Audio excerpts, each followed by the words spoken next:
Você está ouvindo o Volt Ampere, seu podcast sobre tecnologia, eletrônica e embarcados.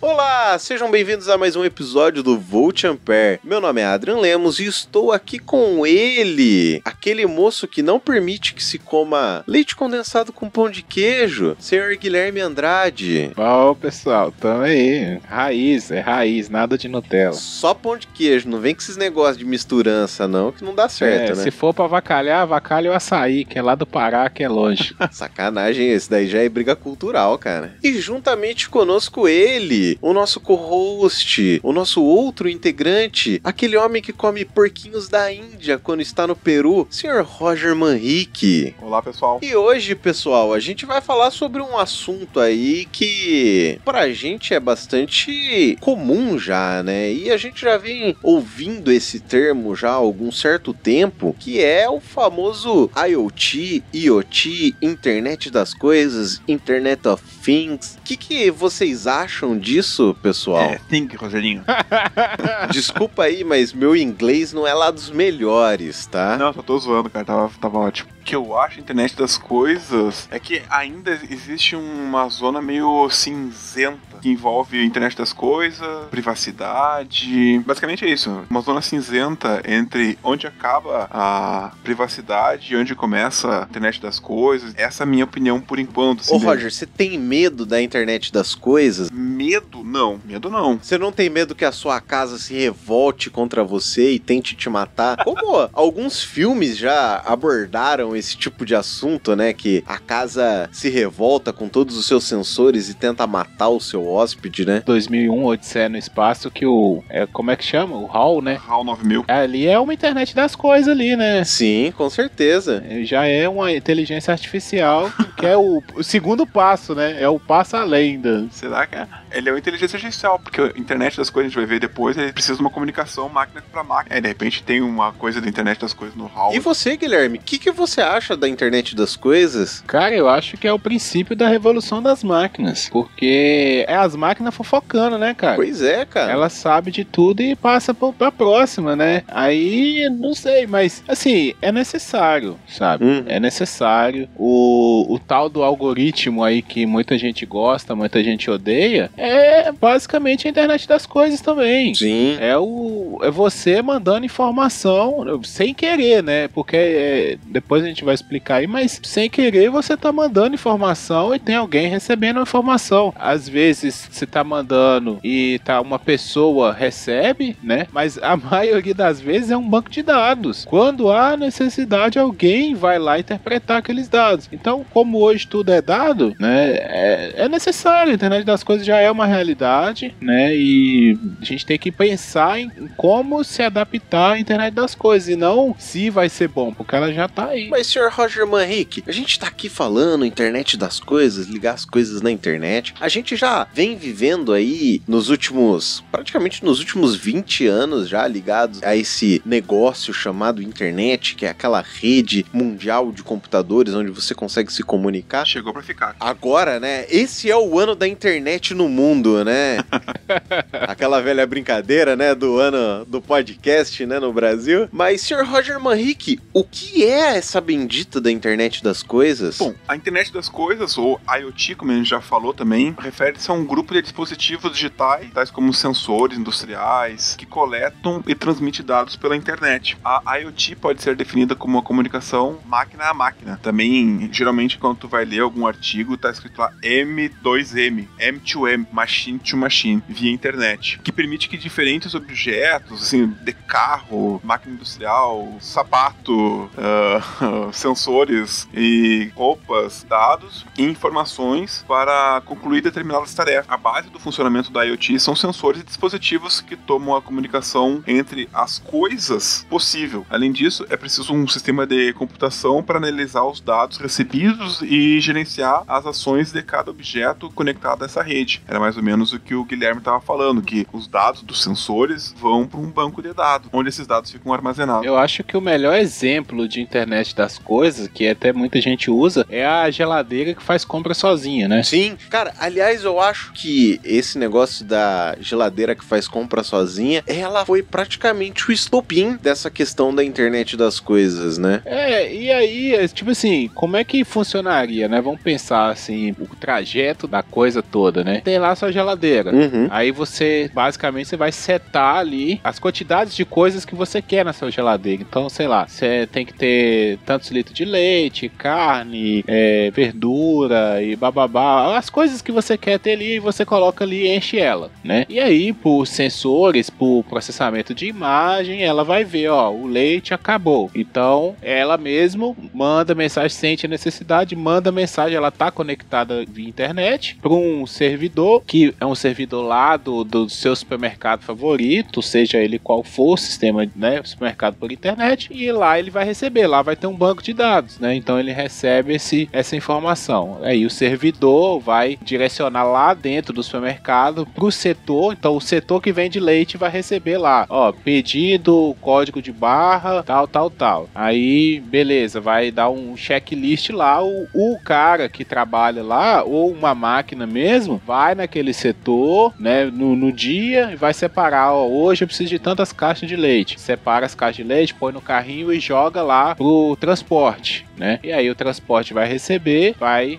levar na sua casa e você só vai conferir, ó, minha geladeira pediu leite, ó, que bom, eu não sabia que tinha acabado. Mais ou menos isso. Eu tenho, assim, confesso que o IoT não é tanto do meu mundo, mas o IIoT, que seria o Industrial Internet of Things, eu tive mais contato. E no Industrial Internet of Things é muito mais a questão não de, sei lá, faltou um insumo e a máquina vai lá e pede esse insumo pro fornecedor. Tá? No Industrial Internet of Things, são muito mais baseados em sensores mesmo. Por exemplo, um sensor que fica na carcaça do motor e ele mede vibração. Então, esse dado de vibração vai para uma nuvem e daí na nuvem existe Quando a gente for fazer o nosso cast sobre Indústria 4.0, a gente vai entrar mais a fundo nesses quesitos, tá? Mas esse dado vai para a nuvem e há um processamento desse Big Data, né, desses grande volume de dados, e com isso a gente consegue, por exemplo, prever uma falha desse motor para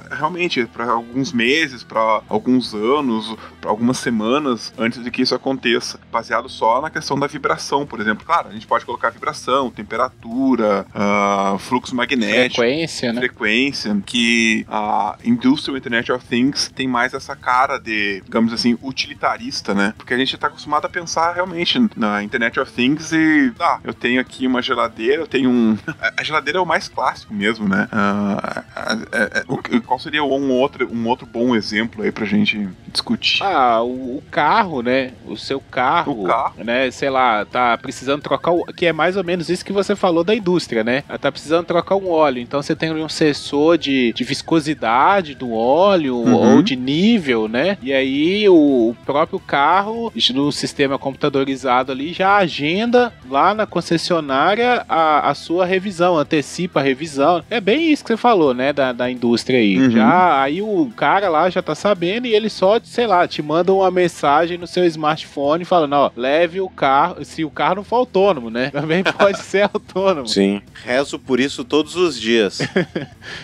Revisão agendada na concessionária, na oficina, tal dia, né? Leve o carro nesse horário e tal. Então, você não precisa se preocupar se o carro tá com óleo, se não tá e tal. Ele mesmo já antecipa pra você, só tem o trabalho de levar lá ou pedir alguém pra levar. O próprio carro autônomo tem uma Internet of Things também que ele se conversa com os outros carros, né? Já viram aquelas simulações de carros em vias rápidas que vão comunicando quando um tem que sair, quando que eu tenho que entrar. Então, isso que seria a internet das coisas, né?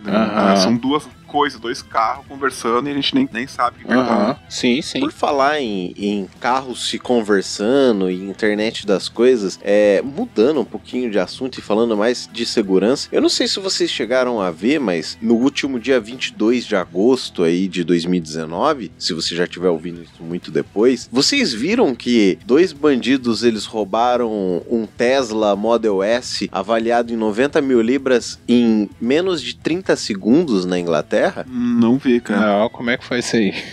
Cara, tem um vídeo deles roubando o carro, eu vou mandar pra vocês aqui, inclusive pra você, querido ouvinte, o link tá no post. Os bandidos, eles simplesmente chegam no local, aparentemente um deles tá segurando uma espécie de antena, assim, como se ele tivesse radiando uma informação. O outro cara simplesmente chega perto do carro e o carro se abre, ele entra e vaza, cara. Isso é muito rápido, em menos de 30 segundos os caras fazem isso. Mas tu não lembra que algum tempo atrás também teve um caso com o Jeep? Não lembro qual modelo de Jeep, que alguns hackers conseguiam parar, às vezes conseguiam até controlar o volante do Jeep remotamente. Então, mas isso foi um teste que a própria Jeep fez de abertura do sistema deles justamente para validar a parte de segurança, porque é até comum as empresas contratarem hackers para fazerem esse tipo de ataque mesmo nos seus produtos para avaliar os níveis de segurança. Porque é aquilo, se você parar para pensar, qualquer tipo de dispositivo que esteja ligado a uma rede que alguém tenha acesso, ele não tá 100% seguro. E a mesma coisa com a internet. Nossos celulares mesmo que ficam conectados aí o tempo inteiro, por maior cuidado que a gente tenha, por maior segurança, sempre vai ter um cara que tem um domínio gigantesco daquele assunto, e esse cara é o cara que vai ferrar tudo, porque ele vai conseguir fazer com que ele tome seus dados, ele tome suas informações, às vezes ele trave seus celulares, que nem eram os casos do ransomware, né, que ficou bastante famoso aí pelos anos de 2017, 2018, não sei se vocês se lembram dos casos de ransomware. Sim, a empresa que eu trabalhava tava muito desesperada com isso, né, porque a gente lida com dados de clientes e tal, né, então imagina tu ficar sem sistema, esse ransomware é um perigo mesmo. É bastante complicado. Mas, pessoal, vamos falar aqui quais são os tipos de dispositivos IoT, assim, que vocês gostariam de ter na casa de vocês mesmo? Cara, essa da geladeira, eu confesso que eu queria, porque é um saco de mercado, cara. Se eu pudesse fazer mercado via internet, aqui eu moro no interior, não tenho ainda como, já era uma coisa. E se tivesse uma geladeira que fizesse isso pra mim, melhor ainda. E você, Guilherme, tem algum dispositivo, assim, que você gostaria de ter? Ah, cara, aquela casa do futuro, né? Que você chega e o café já tá pronto, né? Essas coisas assim, eu acho interessante, sabe? Eu acho interessante. Não entra muito na internet das coisas, é mais uma automação. Não, entra sim aquele termostato do Google, lembra? Pra eu até achar o nome aqui. Termostato da Nest, que é a empresa que foi comprada pelo Google. Isso. Ele não deixa de ser também ele lê dados de sensores de temperatura, umidade, pressão, inclusive lê dados do GPS do teu telefone e sabe quando tu tá indo pra casa e já ajusta a casa. Pois e já ajusta a temperatura da casa antes de chegar, né? E já é uma coisa interessante, né? Ele já saber a hora que você vai chegar. Então, sei lá, liga o ar-condicionado, eu tô aproximando de casa, falta 20 minutos chegar em casa. Aí ele liga o ar-condicionado, né? Já deixa a casa na temperatura, já sobe a cerveja pro congelador pra dar aquela esfriada legal, né? Coisas assim, cara, coisas... eu sou engenheiro de automação, então falar de automação, internet das coisas comigo, por mim, minha vida seria automática, cara. Até minha bunda ia ser limpada automaticamente. Cara, por mim, o futuro que eu quero é o futuro do Wall-E, cara. Quero ficar sentadinho naquela cadeira lá, só voando pros lugares onde eu tenho que ir. Mano, mas aqui, imagina uma coisa, olha que internet das coisas legal, ó. A gente caga e mija todo dia, né? Certo. Onde é que tá indo isso, cara? Imagina o seu vaso ter um recipiente lá que você faz suas necessidades. Certo. Ele faz uma leitura, manda pro médico direto, o médico faz lá o diagnóstico e já manda pra você, sem você precisar ir pro consultório, sem você precisar ter dor de cabeça. Aí a gente já entra na questão de privacidade. Sim. Assim, ó, ir pro médico, tudo bem, mas imagina que, sei lá, um hacker entra agora e manda esses teus dados pra um plano de saúde. O cara manda esses dados pra um plano de saúde e o plano de saúde te nega carência, te nega, sei lá, o que o plano de saúde quiser, né? Porque... mas, Roger, Mas, Roger, por exemplo, com rede social, você acha que essas empresas de seguro, por exemplo, seguro de automóvel, elas não olham a rede social da pessoa, não? Pra saber se o cara gosta de tomar uma no final de semana, pra saber se ele sai muito com o carro dele, tá sempre tirando foto com o carro, com não sei o quê. Se eu fosse de seguro dessa área, uma das coisas que eu contrataria o Zuckerberg era pra me dar esses dados aí. Entendeu? Mas aí tu tá falando entre o seguro de um carro, que sei lá, se o cara tem a vida regradinha, vai pagar R$1.000 num ano, e se o cara tiver uma vida de zoeira, o cara vai pagar 2.000, cara, o cara que tá na zoeira, o cara até entende e paga. Mas eu tô falando de saúde, cara. Sei lá, tu tem uma predisposição a diabetes, ou tu tem uma predisposição a alguma doença que o detector lá do teu vaso conseguiu descobrir. Eu acho que esse nível de invasão de privacidade mesmo, pra mim, não é legal. Na verdade, essa é a maior discussão que vem sendo feita. Acho que até vale a gente fazer um programa um pouco mais pra frente sobre segurança da informação, dados, e aí dá pra gente discutir mais. Mas eu penso que esse é o grande assunto que a gente vem tendo que discutir mesmo, porque, na verdade, a gente tá gerando muito dado, e dado que era considerado privado mesmo. Esse caso que nem o Gui citou, do vaso autodetectável de doenças aí, é um deles. Você só iria descobrir uma nova doença quando você fizesse os exames, por alguma coisa que o médico fez, ou um check-up que você faz anual. Nesse caso, você está sendo avaliado 1, 2, 3, 4, 5 vezes por dia. Vai lá saber quantas vezes você vai no banheiro, entendeu? Deixa eu defender minha ideia, então. Desculpa te cortar. Mas eu não falei que o vaso ia dar o diagnóstico, não.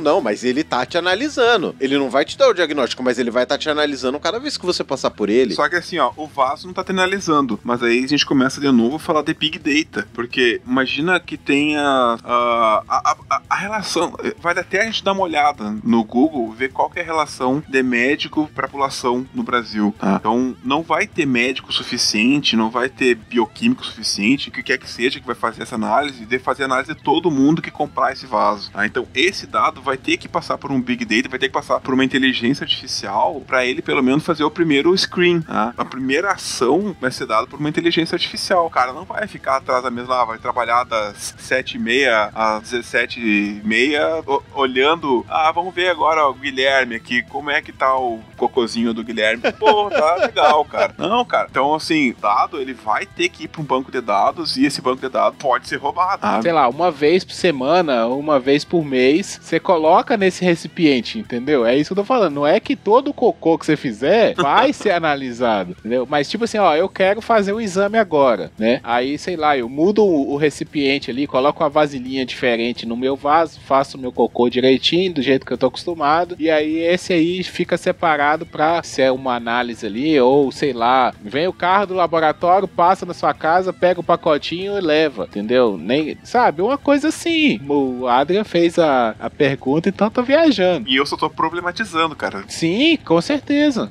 Não, e tem que problematizar mesmo. Se vocês querem um dado, eu vou trazer um dado aqui, ó. Ele tem 6 lados, é branquinho, tem uns números pretos em cima, não, sacanagem. E aqui, só uma coisa, e do jeito que os médicos são, eles vão falar que tudo é virose. Não adianta ter o tanto de dado que for, é virose. Sinceramente, eu não sei por que a IBM tá gastando tanto dinheiro treinando o Watson, se é tão fácil dar diagnóstico no Brasil, cara. Virose, cara. Qualquer coisa, se cortou o dedo, é virose.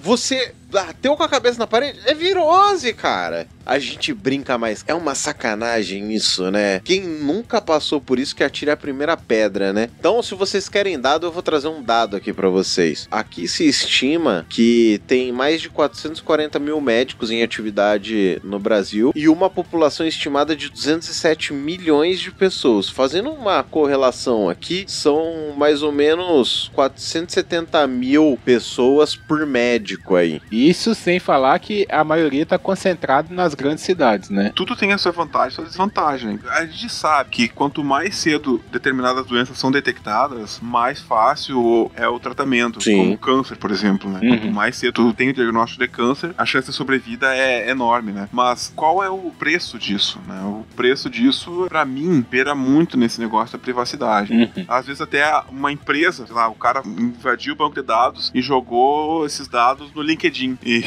o cara vai estar fazendo um processo pra entrar na empresa, o cara olha lá na empresa, pô, esse cara aqui tem propensão a glaucoma e ele trabalha 24 horas por dia na frente do computador. Isso é foda, né? Até também fica pra galera que escuta, a gente sabe que tem muita gente que escuta a gente, tá fazendo faculdade ainda, né? Ou vai fazer faculdade. Quando você for estudar a questão, disciplinas de ética, a gente estuda disciplinas de ética na faculdade justamente pra isso, sabe? Porque a gente tem que ter ética, não é porque trabalha com tecnologia, com engenharia, que não tem que ter ética. O que o Roger tá falando é muito sério. Imagina uma empresa procurar lá, sei lá onde, num banco de dados aí e achar que a pessoa tem uma certa doença, ou uma hipertensão, ou algo do tipo que ela vai ter pode ser prejudicada, ou ela vai ter que pedir licença em algum momento, sabe? Ah, não vou contratar essa pessoa por causa disso. Então é muito sério isso, é questão de ética. De novo, botando a boina aqui. Capitalismo não tem ética, cara. Capitalismo não tem ética. Toca o hino da União Soviética aí.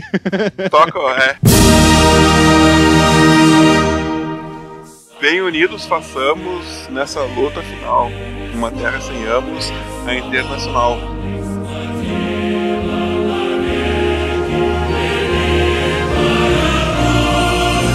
Nós estamos entrando aí numa seara de falar sobre bom senso. E, cara, a gente sabe, as pessoas não têm mais bom senso hoje em dia, entendeu? Se você parar pra prestar atenção, o trânsito vai ser o local onde você vai ver menos bom senso das pessoas possível. Se você parar pra pensar, a pessoa não tem a capacidade de esperar um tempo na fila. Por quê? Ela vê aquela fila enorme, ela fala, não... Minha mãe fez filho esperto. Minha mãe não fez filho otário pra ficar esperando em fila. Eu vou cortar todo mundo aqui e entro lá na frente. As pessoas estão sem bom senso nenhum. E eu acho que a gente começar a pensar e querer imaginar que as empresas vão ter bom senso, cara, é loucura nossa. Por exemplo, se a gente pensar aqui na Alexa e no Google Home mesmo, que são os dois assistentes pessoais, a Alexa da Amazon e o Google Home que é do Google, né? Cara, se vocês pararem pra pensar esse bichinho, eu já fui super a favor, nossa, queria muito comprar, ter em casa pra falar lá, Alexa, turn on the lights. Mas, e o custo disso? Você vai deixar aquele microfone ligado na sua casa o tempo inteiro pra ter a NSA ouvindo o que você vai fazer, entendeu? Precisa do governo, né, de quem legisla no nosso país, estar preocupado com essas questões também de sigilo. Sim. Até onde eu sei, o telefone, por exemplo, existe um sigilo de telefone, né? Você não pode ser grampeado. Poder não pode, né? Pra todo telefone existe um cara de arara hacker aí, né, velho?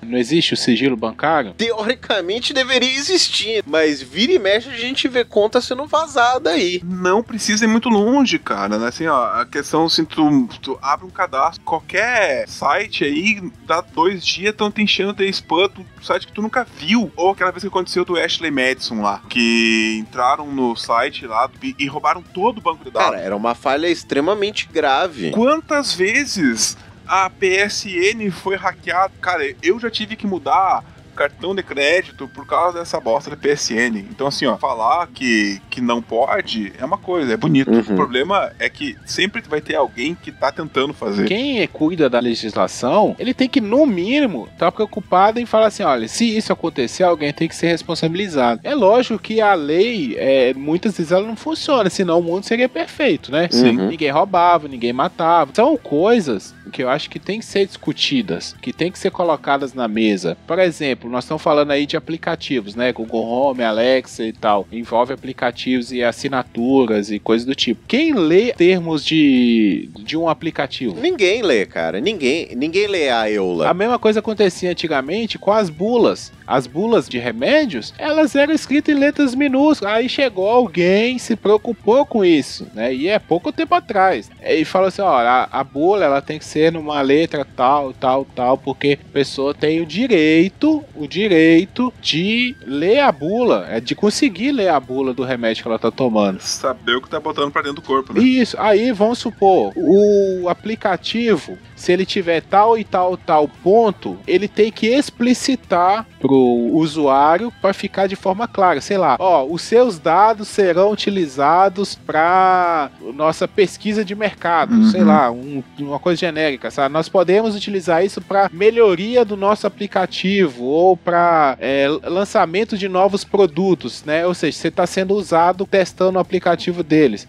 Isso aí configura que o usuário tem que ficar para ele em letras garrafais para ele ver isso aí, entendeu? Tipo, clica nesse item que você está concordando com esse item. Então, assim, são coisas que podem ser pensadas, né? Sim. Se vai funcionar, se não vai, se vão burlar. Com certeza vão burlar. A internet é terra sem lei. E ela é ótima por isso. Eu adoro a internet porque ela é uma terra sem lei. Você é responsável pelo site que você entra, por onde você cadastra suas coisas, por onde você bota seu CPF, seu e-mail, seu cartão. Assim, cada um cuida da sua vida, né? Sei lá, o Estado preocupa em regulamentar tanta coisa e às vezes coisas simples assim passam despercebidas. O problema é que quem tá regulamentando não entende a coisa que eles estão regulamentando, entendeu? Ou então põe um imbecil no lugar lá que era pra cuidar disso aí. Você tem ali no Congresso muito dinossauro, cara. É gente que utiliza celular de barra. Não é pessoal que... Ou quem usa até celular estilo esses smartphones com Android ou iOS, é cara que usa o superficial do superficial, entendeu? Ele não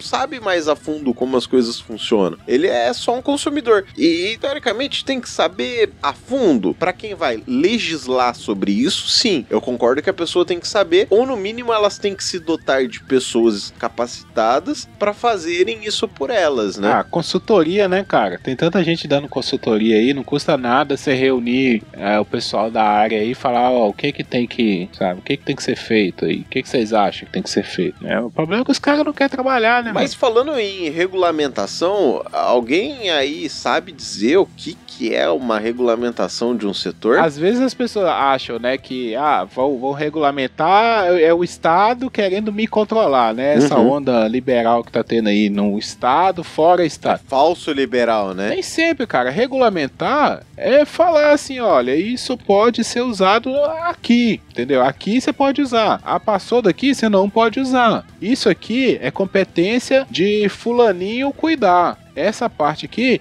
ciclaninho que cuida. Aqui é competência de não sei quem, ali é competência. Então, regulamentar é isso, é criar a regra do jogo, né? Todo mundo aqui já viu uma partida de futebol. Tem um conjunto de regras. Você não pode pegar a bola com a mão, você não pode bater no coleguinha, você não pode xingar o juiz. Então, tem várias coisas ali que você não pode fazer. E aí, todo mundo joga o jogo legal, sabendo das regras.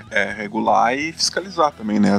Pelo menos as agências reguladoras que a gente tem, elas têm a função aqui no Brasil, pelo menos, de fiscalização também, pra ver se não tem ninguém fazendo merda, não. É o juiz, né? É o juiz do jogo.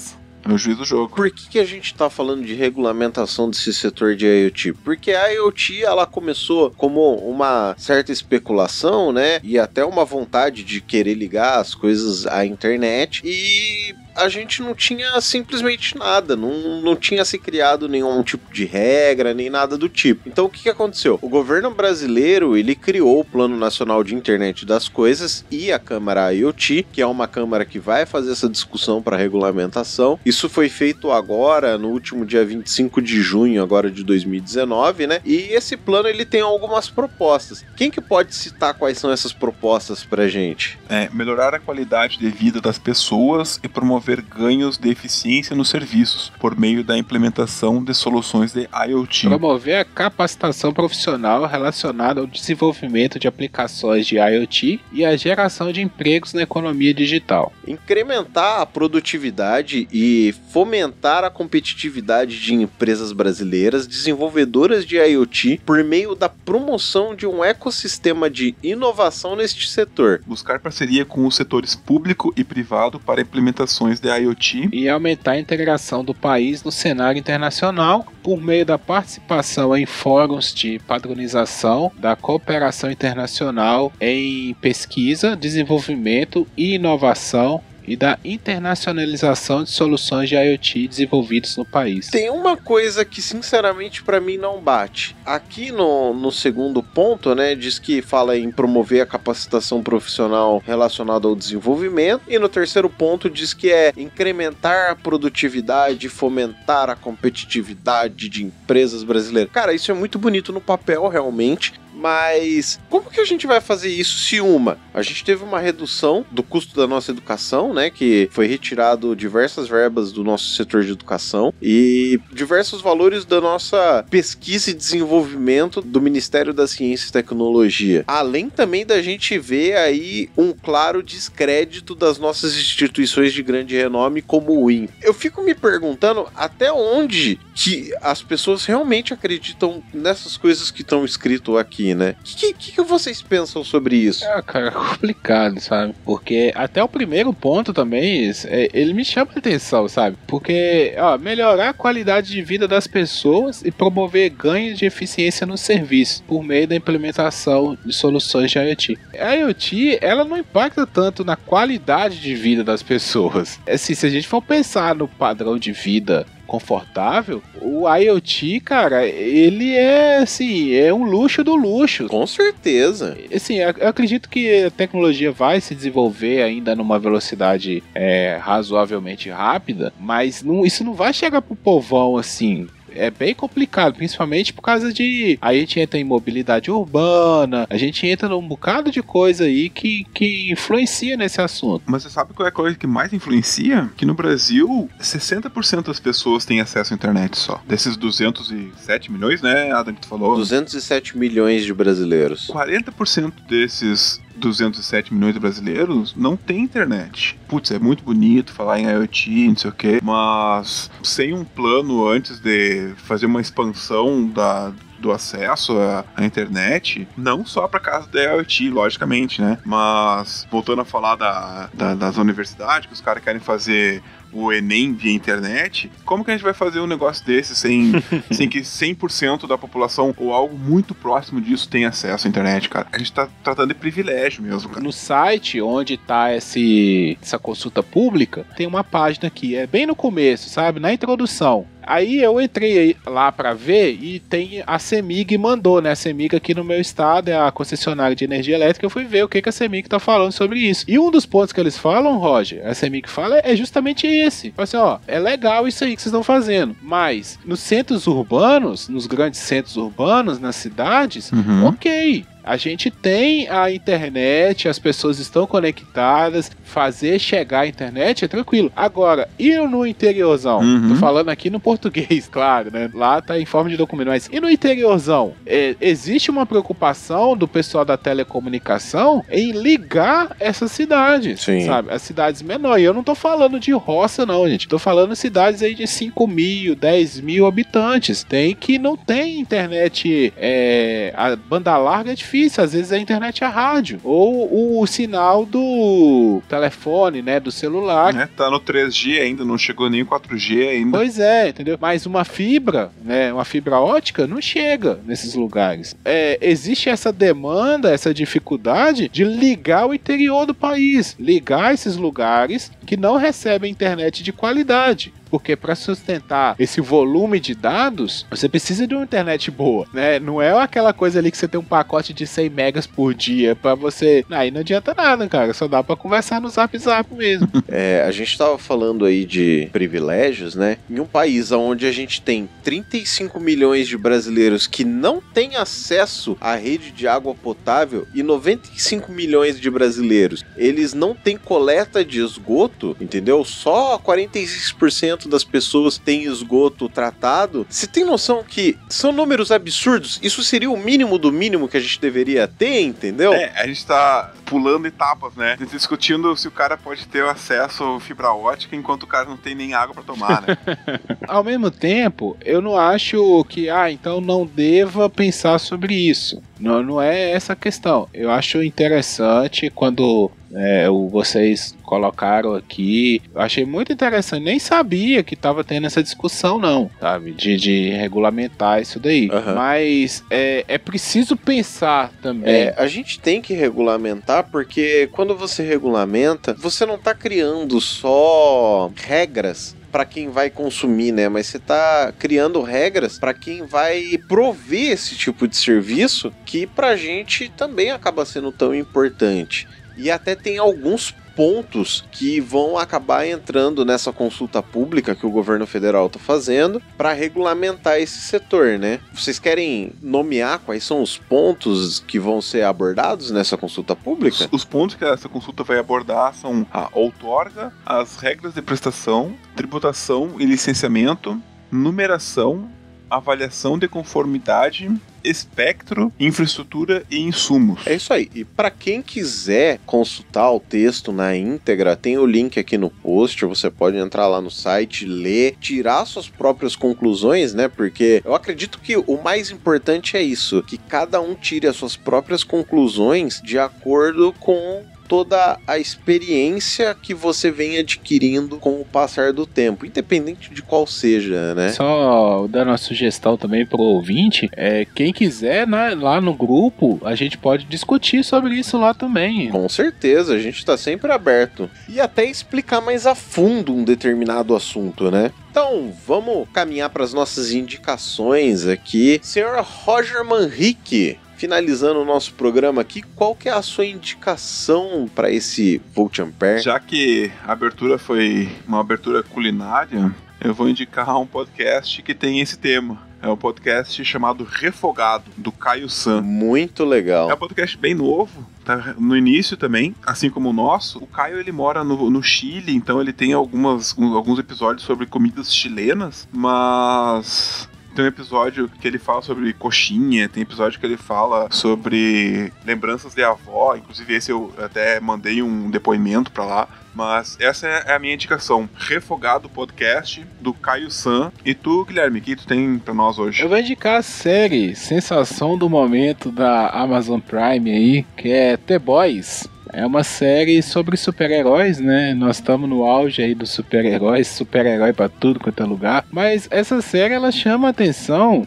porque ela trata de um assunto um pouco... não é novidade também, assim, mas é o tal do super-herói na vida real. Como que seria, né, realmente, assim, fora o glamour da Marvel, da DC, como seria se a gente tivesse os super-heróis? Eles trabalhariam para a população? Eles ganhariam fama? Então essa série, ela trata isso, né? Os super-heróis, alguns viram estrelas do dia pra noite, outros só tomam vantagem.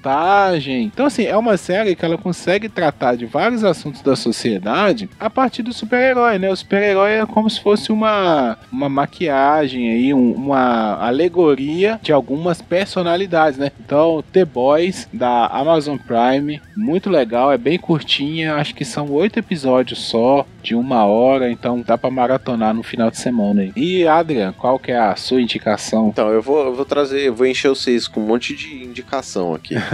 A primeira delas, na verdade, é uma não indicação, que é a série Evangelion, ou Evangelion. Tem tanta gente falar bem. Então, cara, eu vou explicar o porquê. Essa série, ela é de 1995, então ela é bem antiga, tem mais de 20 anos aí, e ela tem uma pegada completamente diferente do que teve de evolução do anime mesmo. Ela é uma série bastante parada, bastante lenta, mas é uma série muito reflexiva, que faz você pensar mesmo na psique do ser humano. Então ali envolve uma criança que está sempre buscando a aprovação do seu pai, e é um mundo distópico, onde o mundo está sempre sendo invadido por monstros gigantes. Cara, Japão, né? Principalmente na década de 90, é invasão de monstros gigantes, e só as crianças que podem pilotar esses gigantes robôs, que são os Evangelions. É uma indicação, não indicação, saiba que você vai chegar lá e vai ser uma série bastante lenta, ela vai ter bastante discussão sobre a psique humana, sobre até onde você pode chegar, o que o ego faz com algum dos personagens e essas coisas assim. Então, Evangelion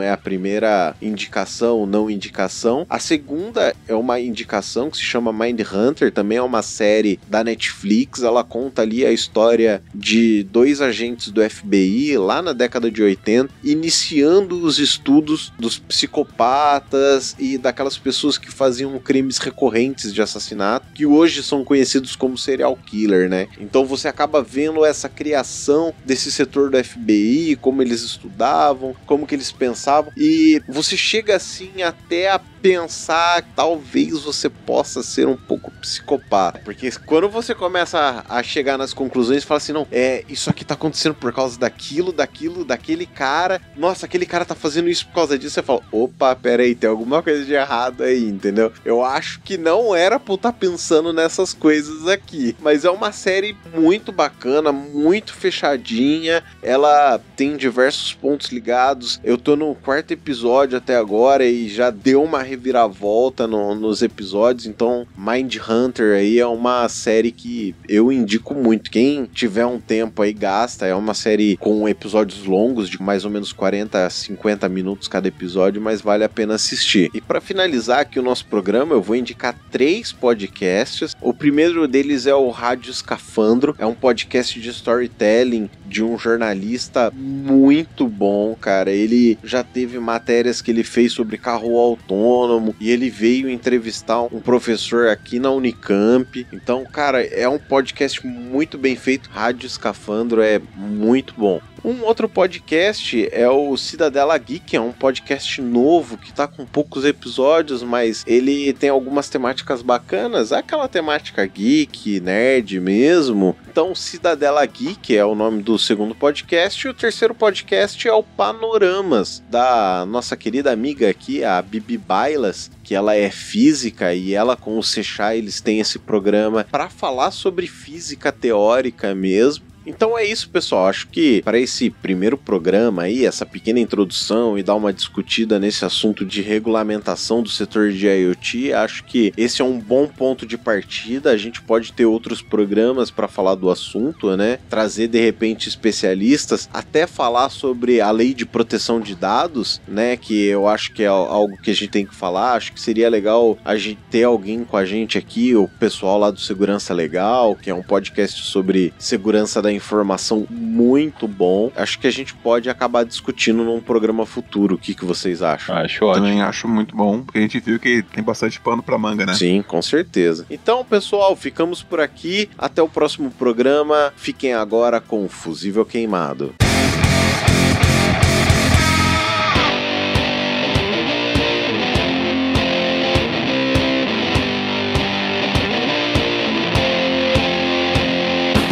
Olá, seja bem-vindo ao Fusível Queimado, a sua sessão de e-mails e recadinhos aqui do Volt Ampere. Meu nome é Adrian Lemos, estou aqui com ele, o Leopardo Anônimo, o Sr. Magnum Leno. Olá, pessoal. O Magnum Leno, para quem não conhece, ele é o host do Hackencast, que tá hoje num hiato, né, Magnum? É um grande hiato já de quase 2 anos, digamos assim. A gente até publicou recentemente um outro episódio, mas eles foram gravados há muito tempo. A gente tá realmente no hiato criativo e um momento de reformulação. Quem sabe em breve a gente não tem algumas novidades para trazer. Para mim é uma alegria muito grande ter você aqui, Magnum, porque o Hackencast também foi uma das inspirações para nossa criação aqui do Volt Ampere. Então, muito obrigado por você estar aqui nesse Fusível Queimado. Eu espero muito tê-lo aqui em outros episódios recorrentes. A casa tá aberta, então fica à vontade para voltar, pode abrir a geladeira, pegar aquele refrigerante de cola que não nos patrocina. Ah, eu que agradeço, cara. Eu tô sempre à disposição, é só chamar, se vocês quiserem abordar assunto de software, desenvolvimento, Linux, você sabe que eu tô sempre à disposição. Com certeza nós iremos, não tão em breve, mas nós iremos. E primeiramente nós temos que falar da nosso link de comissão da Amazon. O que é esse bendito link de comissão? O link de comissão, ele é um link que permite que qualquer compra que você faça na Amazon através desse link, eles disponibilizem um pequeno valor da comissão para nós, algo aí que varia em torno de 6 a 8%. Lembrando que esse valor não é acrescentado na sua compra, mas ele é retirado dele, entendeu? Então não faz com que você pague a mais esses 6 ou 8%, mas faz com que essa pequena quantidade venha para o nosso podcast, para que nós possamos comprar novos equipamentos, melhorar a qualidade, quem sabe até no futuro não muito distante pagar um editor profissional para a gente poder fazer mais outros episódios, né? E, Sr. Magnum, o que nós temos também? A gente tem aí também o YouTube do Volt Ampere, que os nossos colegas estão aí na batalha para conseguir os 100 inscritos, para conseguir ter um nomezinho bonitinho e não ter aquela sequência de números e letras aleatórios após o nome, né? Então vamos todo mundo chegar lá, clicar no botãozinho de seguir e no sininho para receber notificação de qualquer vídeo que a gente vem enviar. É isso aí. Nós temos também o grupo, né? O nosso grupo no Telegram, né? Do Volt Ampere, né? Que é o t.me/VoltAmperePod. E além disso, nós temos o nosso e-mail também, né, Sr. Magnum? Qual que é o nosso e-mail? Para dúvidas, sugestões e correções, mandar e-mail para voltamperepod@gmail.com. É isso aí. E também lá do nosso grupo no Telegram veio uma mensagem do Carlos. Você pode lê-la para nós? Vamos lá, o Carlos ele mandou a seguinte mensagem: ouvi agora o episódio com o Newton Sebraga, que é o nosso episódio do VozStack 3, sim, com atraso, e eis os comentários. 1. Eu nunca tinha ouvido falar dele. Não sei se é diferença de gerações, tenho 22 anos, referenciais até o primeiro ano da faculdade queria cursar filosofia, o que é um bom curso, inclusive. Com certeza. Usar fontes em inglês, se já havia algo dele, sem saber ou se só não sabia mesmo. 2. Comentaram também sobre o Arduino a ser uma etapa de aprendizado. Não sei se já comentei aqui que eu abandonei o primeiro ano de faculdade em engenharia elétrica porque não ligava para ela e voltei no seguinte por ter encontrado o Arduino. Terceiro ponto, ainda sobre o Arduino. Uma coisa que almejo é conseguir fazer o que o professor Newton e o Roger comentaram, usar a eletrônica básica para realizar projetos ou partes que não necessitam de um microcontrolador e afins. 4. Uma fonte de celular com solda nas pontas, 2 resistores e um LED. Você só precisa disso para explicar a lei de Ohm para circuitos. Eu só entendi E igual a VI quando acendi um LED e foi instantâneo quando troquei de resistor. Isso foi no primeiro ano, o abandonado da faculdade. O quão fácil se tornaria o aprendizado com implementações simples de laboratório no ciclo básico. Discordo veementemente que tem que se ferramentalizar as matérias. O caso citado da matemática é um retrato da falha do ensino e não um objeto de glória. O problema é que a educação, sem entrar no mérito do porquê, falha tanto em mostrar a beleza quanto a utilidade do conteúdo. A gente vê que o e-mail dele tem realmente um pouco o tom do curso de filosofia que ele fez, né, cara? Sim. É até assim, eu até cheguei a comentar com ele no próprio grupo do Telegram, onde eu entendi os pontos dele, né? Mas eu entendo que essa ferramentalização da matemática, ela é necessária porque nem todo mundo é tão...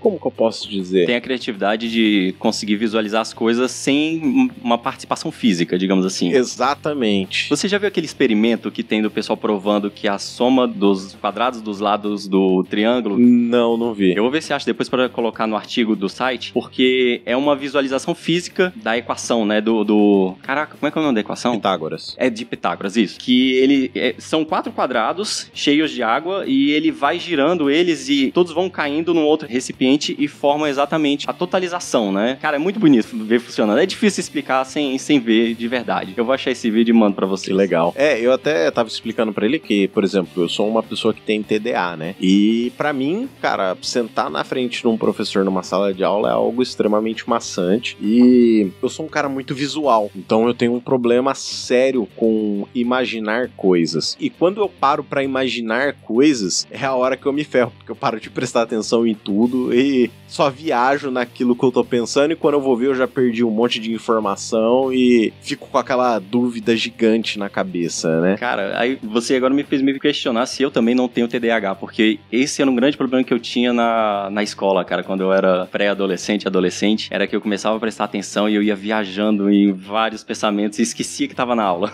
Recomendo a busca de um psicólogo ou uma psicóloga pra verificar se você tem ou não TDAH. Eu tenho até hoje, de vez em quando ataca, me dá uns problemas aí, mas pra mim tá bem mais controlado, é tranquilo de tocar, assim. Legal. E também, Sr. Magnum, veio um comentário lá no site do Fábio T. Claudino, né, onde ele diz o seguinte: Saudações Voltamperianos! Finalmente, depois de um grande hiato devido ao acontecimento mais importante da minha vida, o nascimento da minha filha, estou voltando a ouvir os meus podcasts preferidos e foi uma agradável surpresa me deparar com este episódio com suas histórias de vida. Normalmente esse tipo de assunto não me chama a atenção, porém me identifiquei com várias narrativas de cada um de vós. Parabéns pelo trabalho, continuem sempre assim, abraços e sucesso a todos. Muito obrigado, Fábio, por essa mensagem. Você não sabe a força que isso dá. Até quando você escreveu, eu encaminhei a mensagem no nosso grupo interno lá do podcast e os rapazes, tanto o Guilherme quanto o Roger, ficaram bastante felizes com a sua mensagem. Muito obrigado por esse apoio, obrigado por essa injeção de ânimo que vocês nos dão em forma de mensagens, né, Magno? Com certeza. Você, como já fez podcast, você sabe o que é isso, né? Sim, o pessoal sempre tem aquela brincadeira, né, que os comentários é o pagamento do podcaster, né, porque é a única coisa que a gente recebe por um bom tempo. Então, realmente, ele dá um ânimo. Todo comentário que a gente recebe, a gente fica com vontade de fazer mais um episódio só pra receber mais um comentário ou mais algumas dezenas de comentários, né? É tipo a droga do podcaster é o comentário. O pior que é, cara, a gente acaba ficando viciado, né? Fica. É que nem like em Twitter, Instagram, né, cara? Você faz uma coisa, recebe aquele monte de like lá. Nossa, cara. Ai, cara, e assim, isso é uma coisa que não me pega, cara. Like de Twitter não me pega. Sério, cara? Assim, com certeza, quando você escreve alguma coisa que o pessoal dá like, eu acho legal também e tal. Não tô diminuindo isso, mas eu acho que quando rola a interação de... Às vezes até a pessoa rebater um ponto seu, sabe? E te mostrar, olha, tem outro conceito que você não tá pensando, ou você se enganou nisso aqui. Eu acho às vezes mais interessante do que simplesmente um joinha e é isso aí, sabe? Eu acho às vezes essas ideias dessas plataformas de simplesmente um joinha, às vezes eu acho que é tipo uma coisa muito fácil que qualquer um faz, mas não necessariamente agrega alguma coisa, entendeu? Entendi. Então, enfim. Eu confesso que eu fico feliz pra caramba, então quem quiser dar like lá nos meus posts no Twitter... Eu vou ser agora o vilão que não gosta de like, né? Não é nada disso. E não esquecendo também de dar os parabéns pro Fábio, né? Pelo nascimento da filha, que realmente é algo muito importante, cara, que mexe com a nossa vida absurdamente. Eu sou pai também, de uma menina também, inclusive. Olha aí, que legal. E, cara, bagunça a nossa vida completamente. Eu lembro que quando a minha filha nasceu, foi bem quando eu tava gravando o primeiro episódio do Hackencast, e eu falei, cara, vou primeiro gravar o primeiro episódio e nunca mais, porque depois que ela nasceu, eu não vou mais conseguir fazer, mas a gente levou em diante durante um bom tempo até o meu segundo filho nascer. Aí descambou de vez. É isso aí, Fábio. Parabéns pelo nascimento da sua filha. Realmente é algo muito importante, é uma mudança de vida, né? Eu não sou pai, mas lhe desejo muita felicidade nessa nova empreitada aí de um bom tempo, né? É, muito tempo, cara. E, Sr. Magno, nós temos também que mandar os nossos grandes abraços, né? O primeiro abraço nós temos que mandar pro pessoal do Twitter, né? O Marquinhos Gil, o @GilMarquinhos, ele escreveu assim, ele pediu um abraço, então ele falou, eu quero o meu abraço, eu sou artista circense e músico, nada a ver com eletrônica, mas gosto de escutar por hobby. Cara, eu achei legal ele pedir um abraço e contar que o cara não tem nada a ver com o nosso ramo, velho. Eu discordo, cara. Por quê? Música tem muita coisa a ver com eletrônica, cara, indiretamente tem. A música é matemática pura. Não, concordo. É matemática e, entre aspas, né, alguns conceitos de eletrônica, de vibração, questão de ondas e tudo, não é diretamente, mas tem uma ligação indireta, cara. Ainda mais se ele usar qualquer instrumento elétrico, aí pronto, cara. Eu entendo, mas, cara, ninguém liga música eletrônica, cara. Eu ligava quando eu fazia aula de baixo, então... Ok. Tá, mas eu também não sou muito padrão, né? E quem que é a segunda pessoa pra quem nós temos que mandar abraço? Pro professor Escudo de Carvalho, o @Tistoriando. E tem também o André Luiz da Silva, o André433. E o Roger Manrique, @Roger Manrique. Olha só, até o nosso co-host pediu um abraço pelo Twitter. Um abraço, Sr. Roger Manrique. Também nós temos os abraços do pessoal do nosso grupo no Telegram. O primeiro deles vai pro Roberto Akira Kitahara. Acredito que eu tenha falado certo, não, né? Não, falou não. É Roberto Akira Kitahara. Agora sim tá certo, cara. E a gente tem também o abraço pro Rafa Number 7. Tem também o Carlos, né? E ele pediu um abraço no melhor estilo vira-casacas aqui. Ele pediu um abraço também pros doguinhos Morena e pro Epimeteus. Olha aí, cara, a gente fazendo que nem o vira-casacas. Epimeteus é um personagem grego, né? Da mitologia, se não me engano. O Epimeteus é. Não sei quem é, mas eu sei que é um personagem da mitologia grega. Tô muito enferrujado nessas coisas que eu estudei na época de Cavaleiros do Zodíaco. E a gente tem também um abraço pro Otávio Rodrigues. Temos também o Luiz Fernando Micalichen, ou Micalichen, eu não sei, cara, desculpa, provavelmente eu falei seu sobrenome errado. E também pediram pra gente mandar um abraço pra Juan Carlos, do Departamento de Engenharia Mecânica da UFMG. Esse é um abraço, assim, sabe aquele abraço especial, cara? Aquele abraço apertado, bem apertado, assim, porque foi o nosso querido Roger Manrique que pediu pra mandar esse abraço, porque ele ganhou uma cachaçinha, cara, do Juan Carlos. Você acredita nisso, cara? Ó, cachaça de Minas Gerais são muito boas, viu? Pois é, cara, e eu nem senti o cheiro. Ih! Ela evaporou antes de chegar aí, né? Pois é, cara. Que se você ficou até esse final, é sinal que você realmente gosta da gente. Então, nós anunciamos no último episódio que nós havíamos criado a página no Apoia-se, mas pela correria, eu confesso que eu não consegui fazer e não consegui colocar no show notes do último episódio, mas por incrível que pareça, eu agora criei, então se você quiser entrar, você pode entrar em apoia.se/VoltAmperPod. E se você fica mais do que feliz quando você vê que um podcast que você gosta recebe um patrocínio, pois é, aqui no Volt Ampere é isso que você faz, você patrocina o nosso podcast para que nós possamos melhorar nossos equipamentos, como eu havia dito lá no link da Amazon, né? Só que agora você pode fazer isso mais diretamente, você pode falar assim, não, eu vou dar uma graninha para esses caras, eu vou patrocinar esse podcast que eu tanto gosto. É isso aí, as categorias são de 5, 10, 25 e 50 reais. É isso aí, dá uma olhada lá no site do Apoia-se, porque cada categoria dessa, elas têm pequenas recompensas aí que vão, às vezes, desde a citação do nome, sorteio de caneca, sorteio de Arduino para esses patrocinadores. E eu preciso fazer aqui um agradecimento mais do que especial ao Masashi Inoue. Ele acabou me cobrando lá no Twitter, ele falou, cara, eu quero apoiar vocês falaram, e cadê o site? Eu falei, cara, desculpa, cara, eu tô na correria, eu não consegui fazer, mas eu fiz, mandei pra ele, e ele é o nosso primeiro patrocinador, ele já tá lá, ele tá apoiando a gente. Uma coisa que eu tenho que dizer aqui, ô Magnum, Sim, é que a gente vai destinar 40% de toda a arrecadação dos patrocinadores para outros projetos. Então, como que vai funcionar? 20% desse valor arrecadado, ele vai ser doado para outros podcasts à escolha dos patrocinadores. Então, vai ter um grupo lá no Telegram, onde esse grupo não é pra gente conversar, trocar ideia, porque a nossa ideia é nunca excluir ninguém. Então, se vocês querem conversar com a gente, se vocês querem conversar com nossos outros ouvintes, a gente já tem um grupo aberto para isso. Então esse grupo vai ser só para os patrocinadores poderem decidir para onde que vai essa verba. Agora os outros 20% nós vamos juntá-los a cada 6 meses e esse valor ele vai para apoiar outros projetos que estão aí em fase de crowdfunding ou fase de vaquinha, né? E tudo isso não vai ser escolhido pela gente. Ele vai ser escolhido pelos patrocinadores. Olha que legal. Cara, essa é uma iniciativa muito legal, porque acaba que a gente pega o renome de vocês e pode dar de apoio para outros projetos que estão iniciando. Então, querido ouvinte, você que tá ouvindo até aqui, ouviu a gente falar sobre tudo isso, saiba que você nos ajudando, estará ajudando muito mais outras pessoas a fazerem coisas incríveis pelo mundo. Vale lembrar também, Sr. Magnum, que esse modo de patrocínio no Apoia-se, ele não é para a empresa, mas sim para as pessoas.